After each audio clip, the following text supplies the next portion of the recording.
번영재단은 항상 소중하고 귀한 의미를 주시는 단체로 저희도 뭔가 기여를 하니까 또 깨우쳐 주시는 단체로 저는 알고 있고요. 이제 더 올 일 없죠.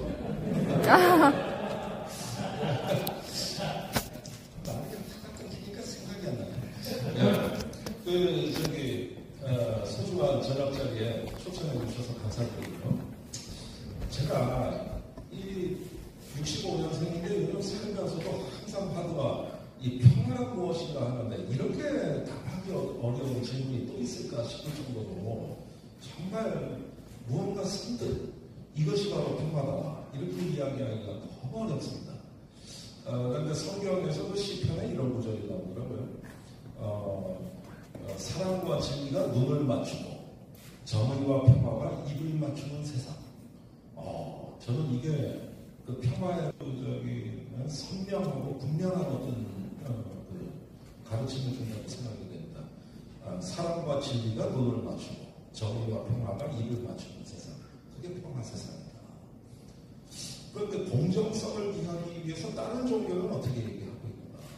그런데 이제 화엄종의 여러 경전 중에서 눈에 띄는 게 운문선사가 이런 얘기를 합니다. 제자들한테 묻죠.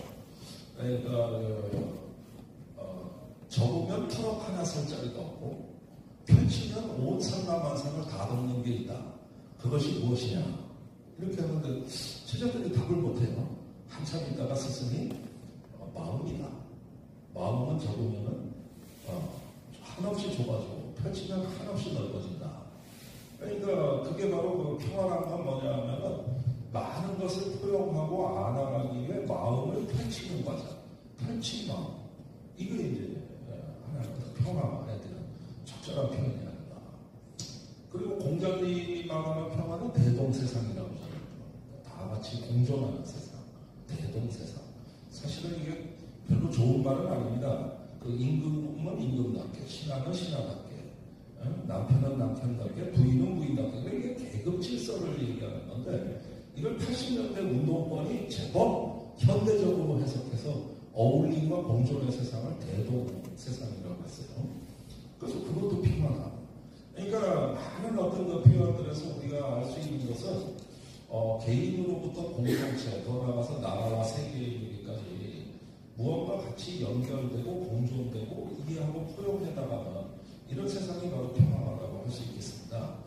여기에는 뭐 적극적 평화, 소극적 평화 이런 개념적인 부분도 있지만 우리 그런 거 다 집어치고 어쨌든지 간에 우리 스스로 작아지고 좁아지면서 하나의 스스로를 갖다가 나약하고 불안하고 소극적인 인간으로 우리 스스로 가둬버리면 그때는 평화가 없습니다.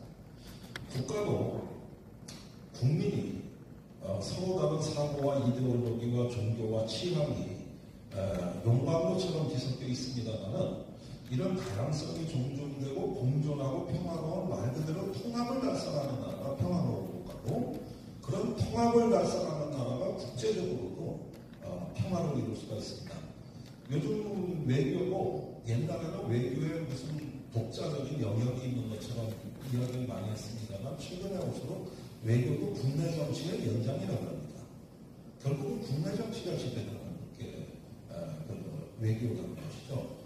그런데 최근에 이스라엘 하마스 전쟁을 봐도 이스라엘의 네타냐후 정부가 불필요할 정도로 그 강경한 이유는 국내 정치 때문입니다. 만약에 제대로 응징하고 보복하지 못하면 국내에서 자기가 살아남을지 못할 것이다. 이런 우려움의 책임 추궁을 의식하면서 지상으로 투입을 하고 그 다음에 작전을 보복을 하기 위한 작전이라고 했단 말이죠. 그러니까 사실은 이런 걸 바라보면서 유발 하나리가 지난주에 워싱턴 포스트에 기고하는데 이스라엘의 우리 포퓰리즘이 오늘의 비극입니다. 이렇게 이야기를 하고 또 이스라엘의 인기 작가 그로스만이 파이낸셜 타임즈에 비슷한 말을 하는데 이제 앞으로 이 전쟁이 끝나면 이스라엘은 적어도 10년 이상 더 인종차별적이고 극우적이며 배타적인 국가로 돌변하지 않을까 생각합니다. 전쟁의 광기는 계속될 것이다. 이렇게 불길한 예언과 함께 개탄을 금치 못하는 강령을 썼거든요. 정말로 이스라엘의 살아있는 지성들이 이걸 누구보다 아파하면서 지난 20년 극우 정권에서 나라가 한없이 분열이 되고 그러면서 내부 스캔들에다가 상권 분립마저도 무너져 내리던 터에 때마침 누구도 예상하지 못한 비극이 터졌는데 이건 오래전부터 준비되고 잉태된 비극이라고 봐야 되겠습니다.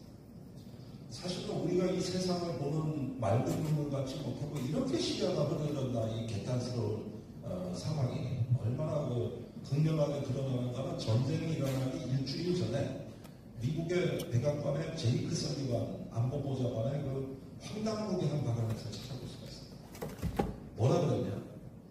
제이크 설리반이 이렇게 중동이 평화로운 적을 본 적이 있는가? 지금 중동은 20년 만에 가장 평화로운 중동이 맞다. 그러면서 그 근거로 이스라엘 사우디 관계 정상화 협정을 이야기하고 또 올해 초에 있었던 이스라엘 UAE 관계 정상화 일명 아브라함 협정을 얘기하거든요. 바로 하루가 다르게 평화가 전진하고 있다. 이 이스라엘과 적대적인 아랍국이 화해 협력을 하고 또 아랍 국가끼리도 관계 정상화를 했어요. 시아파 수니 한국과의